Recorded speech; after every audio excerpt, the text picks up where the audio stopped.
esta exposição do Albuquerque está muito relacionada com um episódio dos anos 30 da arte degenerada em Berlim.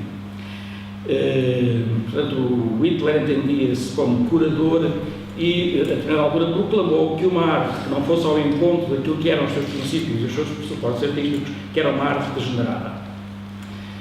E, em função disso, transformou-se no próprio curador, fartou-se de comprar obras, enfim, não vou avaliar o gosto. A verdade é que quando ele chega em 1933, quando é eleito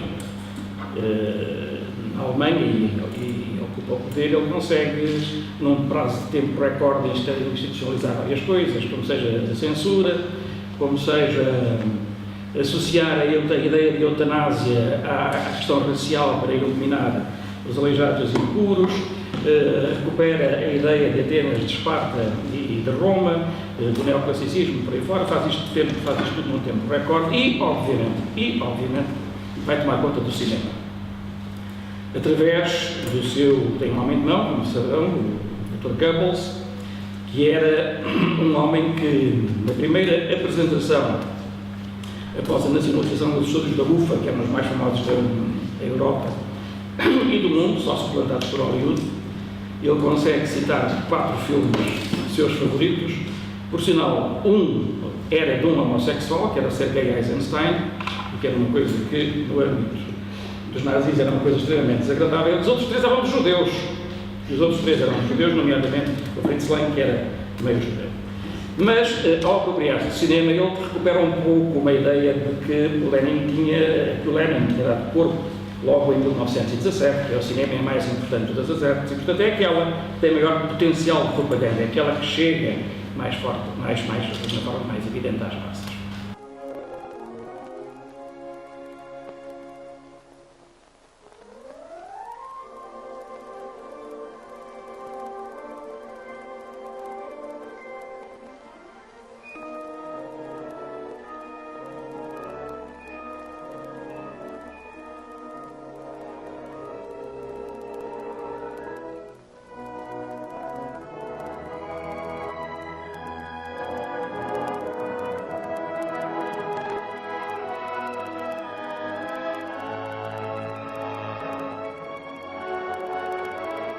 Este filme, logo no início, o genérico é muito interessante. Isto é uma criação da Helena Riefenstahl. Na verdade, a Helena Riefenstahl trabalhou durante muito tempo com um grande realizador alemão chamado Walter Ruttmann, que é um homem ligado às vanguardas do cinema dos anos 20 e que fez, nomeadamente, o Berlim Sinfonia de uma Cidade, além de fazer os primeiros filmes abstratos, alguns deles A Paz do Anterrista deles. Mas a Helena Riefenstahl conseguiu muito rapidamente fazer com o Ruttmann o que tinha a fazer e depois transformou o filme numa criação inteiramente dela, o que efetivamente em larga medida é um filme feito com meios absolutamente fora do contexto da época para um filme de exteriores, portanto um documentário. Mobilizou mais de 170 pessoas, tinha 16 câmaras por toda a cidade, tudo aquilo é encenado entre ela e o arquiteto do Reich, o Albert Speer. Tudo aquilo é rigorosamente encenado. E, finalmente, o dispositivo do filme tem alguns artifícios que percebemos facilmente. O Hitler é sempre filmado em contrapicado, portanto, sempre com um plano mais baixo, nota dar-lhe maior exponência. Depois, há sempre uma identificação permanente entre aquilo que se supõe ser a sociedade alemã, com as famílias, os meninos, os mais velhos, etc. E essa ligação permanente ao Hitler. A música é muito baseada no Wagner, de resto é da autoria do principal compositor do Reich.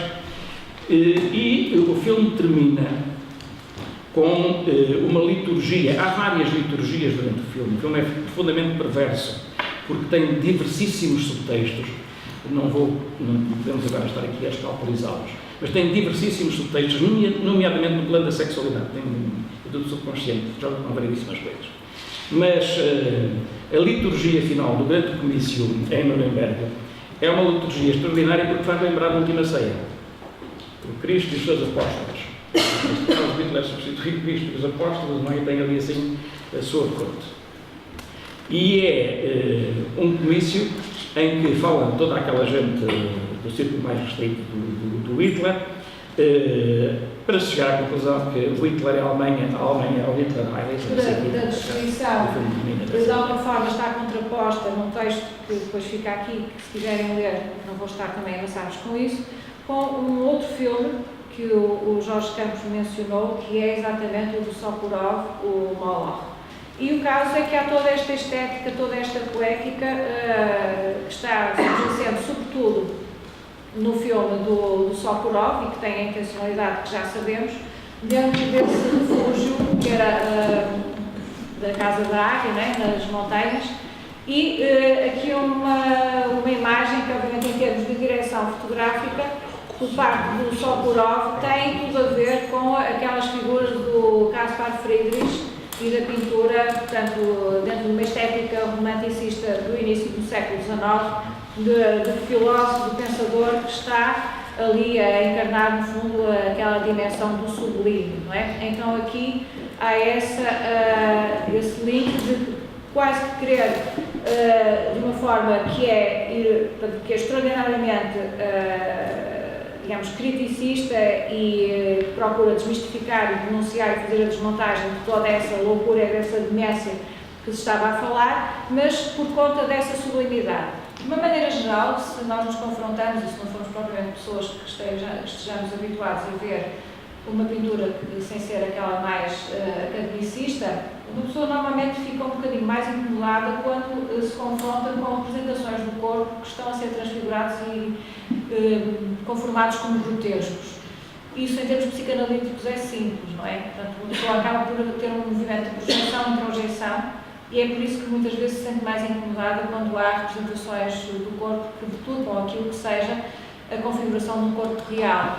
Portanto, e essas questões, que no fundo estão aqui subsumadas neste conceito de arte degenerada, têm a ver com isso mesmo, com as diferentes acessões do corpo, não é?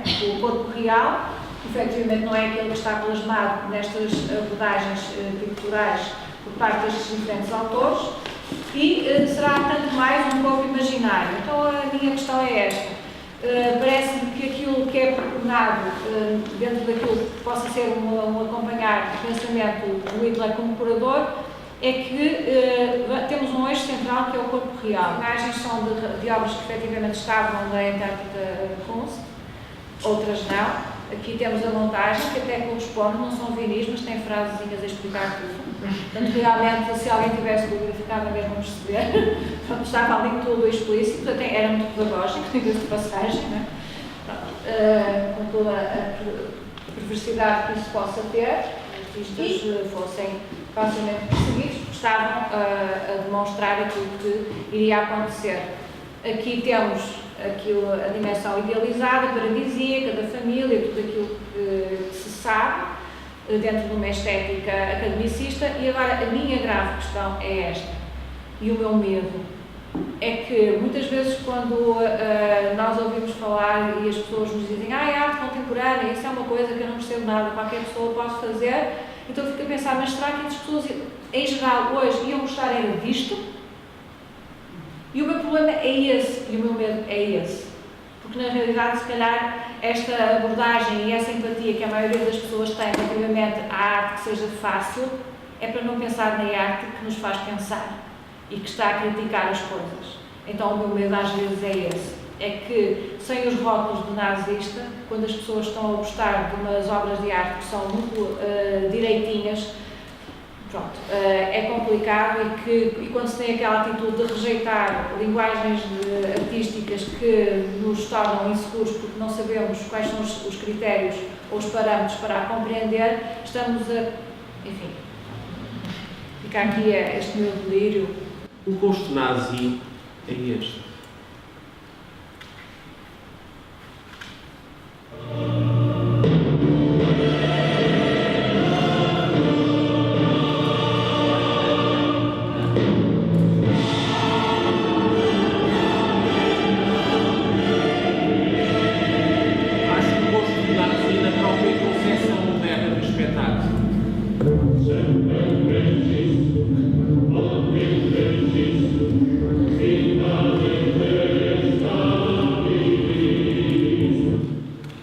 Quando a Fátima há bocado fala do pensamento do que é a arte hoje e ou o Albuquerque, o que é que hoje se apoia em termos artísticos e quais são mesmo os nossos gostos em termos artísticos, devemos pensar que se calhar os nazis eram os tipos fixos.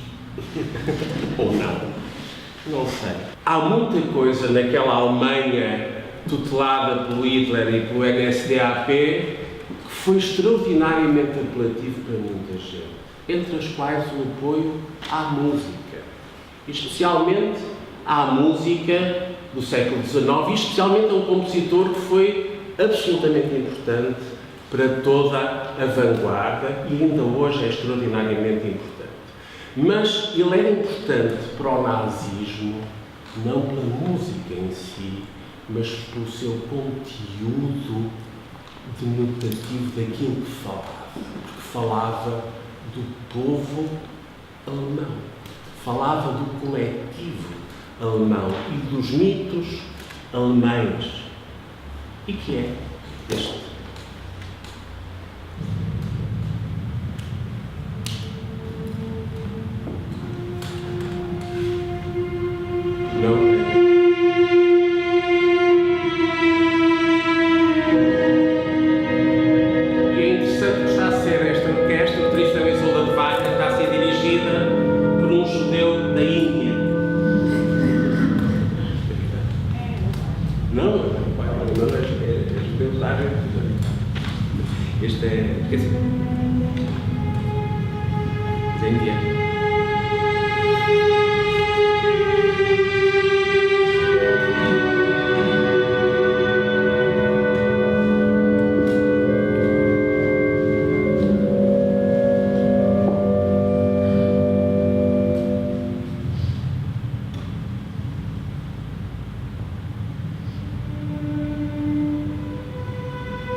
Richard Wagner é conhecido por muitas razões. Uma das razões importantes é por ter a concepção da obra de arte total, digamos, onde ele concebeu, não desenhou, mas concebeu o teatro, fazia a música, fazia o libreto, fazia a produção.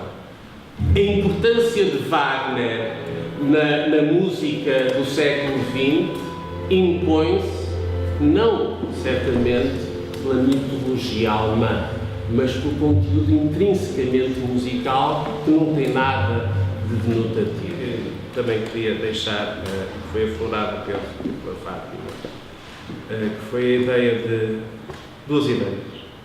Uma é de uma arte coletiva, pode estar ao lado de uma ditadura, ao contrário do expressionismo, que é profundamente individual, pessoal.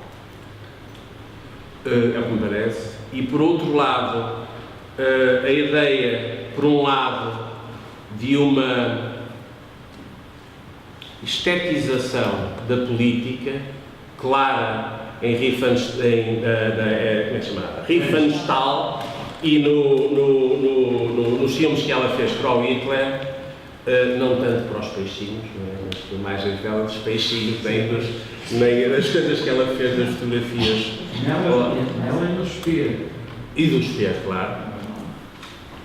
Ou, por outro lado, aquilo que se refere não de uma estetização da política, mas de uma politização da arte. Como é que agora, em Portugal, o Estado português, conforme que seja, como é que vê os artistas e se o Estado português, mesmo nos nossos dias, precisa de uma ideologia para apresentar os artistas lá fora? Ou seja, se queremos dar um aspecto de sermos cosmopolitas, ao contrário de ser um erro, agora é qualquer coisa boa que os países têm, e quais são os artistas que podem servir exatamente isso?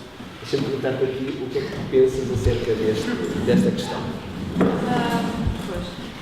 Não, eu não vou responder diretamente, só há aqui um aspecto que subjaz, não é? O Francisco falou do cosmopolitismo e é claro que no caso português já sabemos que isso aconteceu, não é? E no fundo é uma questão que também é um pouquinho psicológica. A arte, durante muito tempo, aspirava à intemporalidade, a ultrapassar o que fosse o ciclo de vida do artista, não é? Por isso é que, a nível das artes plásticas, eram utilizados determinados materiais que deviam perdurar, não é? E isso em termos de suporte físico, contrariando aquilo que depois a Magritte e o Senado nos faz constatar, que é o facto do tempo ser esse grande escultor. E, exatamente, o António Ferro, no caso português, ele contrariava também a proliferação dos ismos, porque considerava que os ismos iam ser extraordinariamente precários, fugazes, e que não poderiam configurar essa durabilidade ou essa intemporalidade que a arte deveria aspirar. E daí, no caso português da ditadura, a mesma pessoa que nas primeiras décadas do século XX, finalmente foi conferencista no Brasil a propugnar e fazer o louvor da música de jazz, não é? Aliás, há textos do António Ferro sobre isso. Depois considerou que os valores que os artistas deveriam prosseguir, em termos de uma estética ideologizada do Estado Novo, era exatamente decorrentes daquilo que fossem as tradições mais eventualmente não as mais genuínas, mas um pouco folcloricistas, se calhar na acessão do termo, e daí se ter estagnado, de alguma forma, no caso português, para persistir numa estética que já estava desgastada, não é? Então isso era a estética propugnada que tomou a designação de política do espírito, por parte do António Ferro. Política do espírito era um termo que ele foi buscar a uma conferência proferida pelo Paul Valéry e achou que aquela ideia da política do espírito, o espírito, a temporalidade, a qualidade e, portanto, o fechar e acabar, erradicar os ismos, porque os ismos iam acabar, iam rapidamente ser substituídos por outros, não é? Portanto, era contrariar o movimento dos tempos. Assim, eu não sou propriamente demasiado pessimista. Não estou aqui a dizer que a arte morreu, porque ela já morreu tantas vezes, já ressuscitou tantas, não é? Que acho que tem muitos créditos, como a minha gata, eventualmente, para devidas, mais do que 7, obviamente. Então, o que me parece sim é que é uma responsabilidade. Pronto, é claro que eu também sou professora, a educação estética preocupa-me, mas acho que isso são balelas. Ou seja, basicamente, nós temos de pensar que a arte tem um sentido, se tiver um fundamento antropológico, não é? E um fundamento societário, mas isso se calhar é uma utopia minha. Aquilo que, passando no mau gosto, quando eu acabei de falar, que falaste de uma pergunta que me irias colocar, que era um pouco já no sentido desta que colocaste agora. Eu não sei se sequer se há um gosto, porque não há. Porque para que exista um gosto, acho que tem de haver toda uma estrutura fundada e que esteja balizada por um pensamento, mas o pensamento não é nada se não houver, a meu ver também, não é que eu seja pragmática, mas tem de haver uma atuação que configure e que de alguma forma corporalize e que dê e que implemente aquilo que realmente se possa estar convicto, não é? Implica que haja programação, implica, enfim, toda uma série de questões que não aqui está-se a falar. Isso implica uma responsabilidade. E assim, já tivemos aqui lições manifestas por parte de todos nós, balizamos, de como é perigoso quando o Estado quer validar a arte. Sentido errado. Aqui há uns 20 anos, eu fiz 2 filmes do Nadir Afonso, o primeiro deles foi há 20 anos. Eu fui falar com o Marchand dele, que fica próximo do Pompidou, e o homem disse uma série de coisas que todos os Marchands dizem, mas disse-me uma coisa que na altura me pareceu fazer muito sentido, são as questões que têm a ver com o gosto. Que eu acho uma coisa perigosíssima, estabelecer critérios de gosto, acho uma coisa perigosíssima. Até porque mostramos aqui vários exemplos de riscos, daí advêm. Mas ele dizia uma coisa que me parecia muito certa, que é, ele chamava a atenção para os aspectos relacionados com a mediatização da arte. E a determinada altura dizia, nós hoje não há propriamente um critério de aferição daquilo que faz um grande artista, um artista mediano, ou o que quer que seja, mas há um critério que eu dou grande importância, que é a notoriedade que consigo atribuir aos artistas. E isso passa pela mediatização, passa pelo campo mediático. Não é? Quem se torna conhecido pode facilmente, por exemplo, apresentar um telejornal, fazer um péssimo livro e vender muitíssimos livros, por exemplo. Porque adquiriu uma enorme notoriedade. E, portanto, este campo do mercado, digamos assim, este campo dos mercados, eu penso que há, na vida de todos nós, nomeadamente também no campo da arte, esta tutela que acaba por condicionar em larga medida aquilo que tem direito a adquirir um determinado estatuto, sem que, na verdade, depois haja, se nós quisermos, um contraditório que permita, de algum modo, aferir com rigor o que é ou o que é que deixa de ser boa arte.